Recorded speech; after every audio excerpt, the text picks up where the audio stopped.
আসসালামু আলাইকুম। আমি অ্যাডভোকেট ইমরান নিয়মিত প্র্যাকটিস করছি ঢাকা জজ কোর্টে। আজকে আলোচনার বিষয় হচ্ছে নারী নির্যাতন মামলা কিভাবে দায়ের করবেন। বুঝতেই পারছেন এই আজকের ভিডিওটি নারীদের জন্য।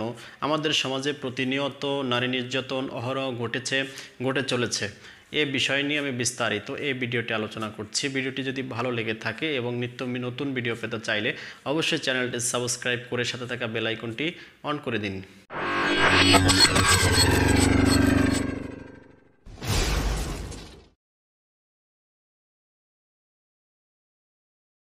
প্রিয় দর্শক, আমাদের সমাজে নারী নির্যাতনের মামলা কিন্তু অহরহ হচ্ছে।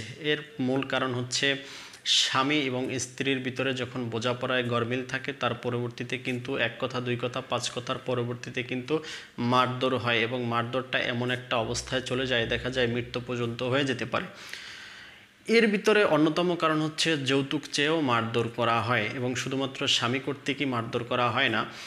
দেখা যায় যে আপনার স্বামীর যে মা বাবা থাকে, তারপরে দেখা যায় ভাই বোন থাকে, অর্থাৎ শ্বশুর শাশুড়ি দেবর, তারাও কিন্তু মারধর করে এবং নারীরা মারধরের শিকার হয়। সেই ক্ষেত্রে নারী নির্যাতনের মামলা করতে হয়। নারী নির্যাতনের 11 গধারায় মামলা করতে হয়। এখন নারী নির্যাতনের 11 গধারায় মামলা করতে কী কী ডকুমেন্টস লাগবে, কী কী ডকুমেন্টস দিয়ে আপনি মামলা দায়ের করতে পারবেন। নিঃসন্দেহে নারী নির্যাতন মামলাটি একটি আমলযোগ্য মামলা যদি আপনার কাছে ভালো ডকুমেন্টস থাকে, অর্থাৎ আপনার কাছে যদি মেডিকেল রিপোর্ট থাকে এবং আপনার অবস্থা যদি শোষণীয় হয়, সেই ক্ষেত্রে আপনার মামলাটি কিন্তু থানাতে গ্রহণ করতে পারে। আর যদি দেখা যায় যে আপনাকে যে মারধর করা হয়েছে এবং আপনার কাছে মেডিকেল রিপোর্ট আছে বাট অতটা গুরুতর না, সেই ক্ষেত্রে থানায় মোকদ্দমাটি নাও দায়ের করে নিতে পারে। সেই ক্ষেত্রে আপনার কী করণীয়? সেই ক্ষেত্রে করণীয় হচ্ছে পরিচিত একজন আইনজীবীর মাধ্যমে আপনি নারী শিশু ট্রাইব্যুনালে গিয়ে মামলা দায়ের করা। এখন কি কি কাগজপাতি লাগবে, কি কি কাগজের উপর ভিত্তি করে আপনি এই মামলাটি দায়ের করতে পারবেন।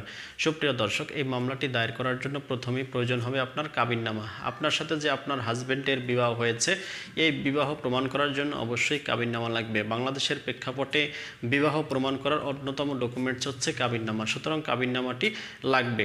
দ্বিতীয় হচ্ছে আপনাকে যে মারধর করেছে তার একটি মেডিকেল রিপোর্ট লাগবে, অর্থাৎ আপনাকে মারধর করার পরবর্তীতে আপনি মেডিকেলে ভর্তি হয়েছেন, সেইখানে আপনি স্লিপ কেটেছেন, আপনি ওষুধ খেয়েছেন, ডাক্তার দেখিয়েছেন, এগুলোর রিপোর্ট কিন্তু আপনার লাগবে।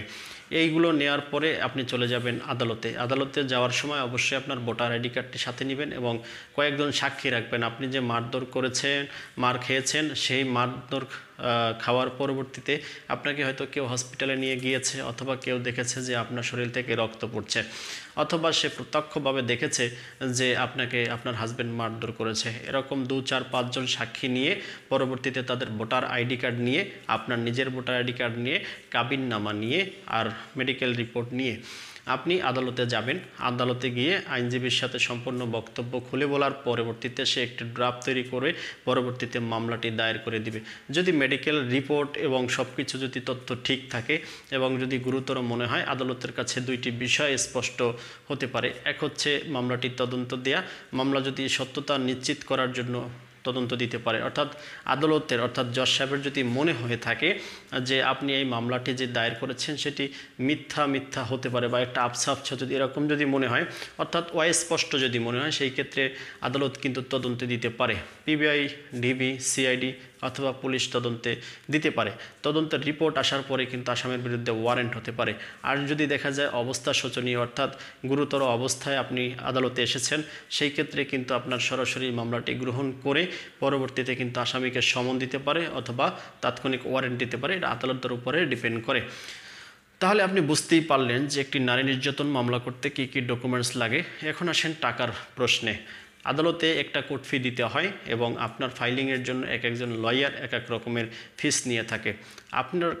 আপনার যদি পরিচিত আইনজীবী থেকে থাকে তাহলে তার মাধ্যমে আপনি মামলাটি দায়ের করতে পারেন। এছাড়াও আমাদের সাথে যোগাযোগ করতে পারেন। আমার সাথে যোগাযোগ করার জন্য অবশ্যই স্ক্রিনে দেওয়া নাম্বারে যোগাযোগ করতে হবে। ভালো লাগলে একটি লাইক, একটি কমেন্ট, শেয়ার করতে পারেন আর চ্যানেলটি সাবস্ক্রাইব করে রাখতে পারেন নিত্য নতুন ভিডিও দেখার জন্য। পরবর্তী ভিডিও দেখার আমন্ত্রণ রইল। সেই পর্যন্ত সবাই ভালো থাকবেন, সুস্থ থাকবেন। আল্লাহ হাফেজ। আসসালামু আলাইকুম।